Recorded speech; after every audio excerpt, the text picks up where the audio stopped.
این همون شرابیه بود. ببین چقدر عالی شد با 2 مرحله. ایشون چون دیگه نمیخواستن سیلور بشه، یخی بشه، به خاطر همین ما فقط 2 مرحله کار انجام دادیم. کاملا رنگ شرابیشو براش پاک کردیم. دیگه نیاز نداره که برداره هر 10 روز یک بار موهای به این خوشگلیشو که انقدر سفیدی داره برداره هی رنگ کنه. دیگه خلاص شد از این موضوع. دختر ببین چقدر عالی شد. این مو شد. این دوست دارید بدونید شما رنگاش چیه؟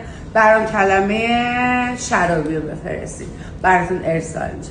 دوستتون دارم. هر کسی موهاش شرابی مشکیه بیاد دخترا براش تو 2 مرحله بدون ریموور، البته 3 مرحله 3 مرحله 10 دقیقه موها رو کاملا یخی میکنید. اذیت نشدید که شما؟ قربونتون برم عزیزم، فداتون بشم.